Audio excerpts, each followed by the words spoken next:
Nabi Isa alaihissalam adalah seorang Nabi dan seorang Rasul yang mendapat gelaran Ulul Azmi. Apakah Ulul Azmi itu? Iaitu gelaran yang diberikan kepada para Rasul yang memiliki kedudukan yang tinggi di sisi Allah Subhanahu Wa Taala disebabkan oleh ketabahan dan kesabaran mereka yang luar biasa dalam menyebarkan agama Allah Subhanahu Wa Taala kepada kaum mereka masing-masing. Dan ibu kepada Nabi Isa alaihissalam bernama Siti Maryam ataupun Maryam, dan nama datuknya bernama Imran. Bahkan nama datuk Nabi Isa alaihissalam disebut oleh Allah Subhanahu Wa Taala di dalam Quran, bahkan dijadikan surah, iaitu surah Al-Imran, dan nama neneknya iaitu Hinnah. Jadi Siti Maryam ni dibesarkan oleh ayah dan ibunya yang bernama Imran dan Hinnah menjadi seorang wanita yang sangat kuat beribadah kepada Allah Subhanahu Wa Taala. Bahkan dikatakan Siti Maryam ni mempunyai satu ruangan khusus untuk beliau beribadah kepada Allah Subhanahu Wa Taala. Dan di antara kelebihan Siti Maryam ni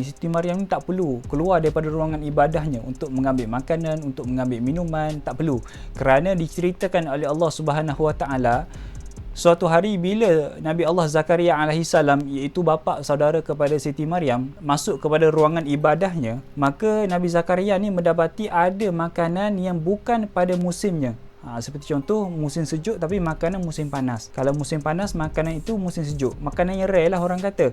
Maka Nabi Allah Zakaria ni tanyalah kepada Siti Maryam, "Wahai Maryam, kamu dapat daripada mana makanan ini?" Maka jawab Siti Maryam, "Makanan ini daripada Allah Subhanahu Wa Taala." Dan percakapan di antara Nabi Allah Zakaria dan Siti Maryam dirakamkan sendiri oleh Allah Subhanahu Wa Taala di dalam Quran. Lalu bila Siti Maryam ni mengandung dan melahirkan Nabi Allah Isa alaihissalam, maka Nabi Isa alaihissalam membesar menjadi seorang Rasul dan menjadi seorang Nabi. Bahkan Allah Subhanahu Wa Taala mewahyukan kepada Nabi Isa alaihissalam sebuah kitab yang dinamakan Injil. Dan Nabi Isa ni seperti Nabi-Nabi lain, seperti Rasul-Rasul yang lain, mereka menyebarkan agama Allah Subhanahu Wa Taala, mengajak manusia kepada kebaikan dan menegur manusia bila manusia melakukan kemungkaran. Dan di antara kemungkaran yang dilakukan oleh kaum Nabi Isa alaihissalam pada ketika itu, mereka ni sering sangat melakukan penyelewengan ke atas kitab Taurat. Mereka tokok tambah kitab Taurat, mereka tambah apa yang tak patut ditambah, tambah ikut suka hati mereka. Dan itulah yang menyebabkan Nabi Isa alaihissalam menegur kaumnya atas perbuatan mereka. Lalu mereka ni biasalah, mereka ni tak senang